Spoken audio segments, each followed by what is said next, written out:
പലപ്പോഴും പല ആളുകളും നമ്മളോട് പറയാറുണ്ട് ലക്ഷ്യബോധത്തോടു കൂടി പഠിക്കാൻ വേണ്ടിയിട്ട്. പക്ഷേ ഈ ഒരു ലക്ഷ്യം ഏതാണെന്ന് പലപ്പോഴും നമുക്ക് പറഞ്ഞു തരാറില്ല, അല്ലെങ്കിൽ നമുക്ക് അറിയാറില്ല. അതിന് വേണ്ടിയിട്ട് പല ആപ്റ്റിറ്റ്യൂഡ് ടെസ്റ്റുകളും ഉണ്ട്. പക്ഷേ നമ്മൾ ഇന്റർനാഷണൽ ലെവലിൽ ഒളിമ്പ്യാഡ് പോലെയുള്ള എക്സാമുകൾ ലെവലിലേക്ക് നമ്മൾ അപ്സ്കെയിൽ ചെയ്യേണ്ടതുണ്ട്.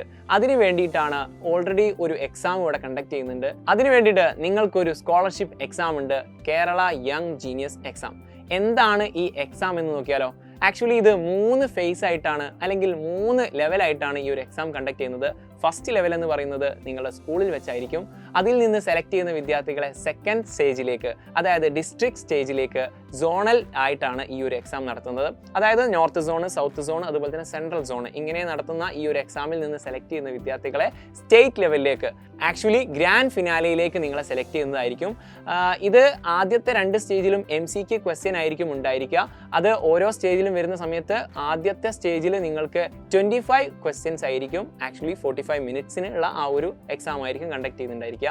സെക്കൻഡ് സ്റ്റേജിലേക്ക് വരുന്ന സമയത്ത് നിങ്ങൾക്ക് 75 ക്വസ്റ്റ്യൻസ് ഉണ്ടായിരിക്കും.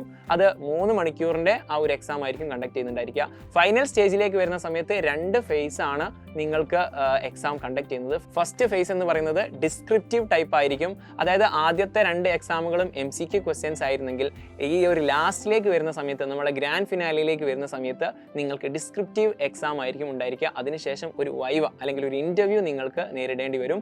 ഇതിലൂടെയൊക്കെ വിജയിക്കുന്ന വിദ്യാർത്ഥികൾക്ക് ധാരാളം സ്കോളർഷിപ്പുകളാണ് കാത്തിരിക്കുന്നത്. അപ്പോൾ ഇതിന്റെ സിലബസ് എന്ന് പറയുന്നത്, ഇപ്പോൾ 10ാം ക്ലാസ്സിൽ പഠിക്കുന്ന ഒരു വിദ്യാർത്ഥിയാണെങ്കിൽ അവന്റെ സിലബസ് 9ാം ക്ലാസ്സിലുള്ള ആ ഒരു സിലബസ് ആയിരിക്കും. അതുപോലെ തന്നെ ഫിസിക്സ്, കെമിസ്ട്രി, ബയോളജി, മാത്സ് തുടങ്ങിയുള്ള സബ്ജക്റ്റുകൾക്ക് കുറച്ചുകൂടി ആ ഒരു ഇമ്പോർട്ടൻസ് നൽകിയിട്ടുള്ള ഒരു എക്സാം ആയിരിക്കും കണ്ടക്ട് ചെയ്തിട്ടുണ്ടായിരിക്കുക.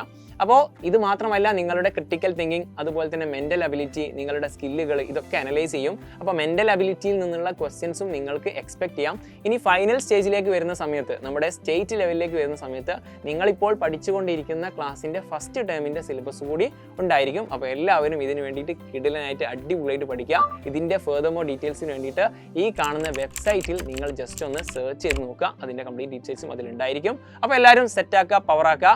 Happy learning.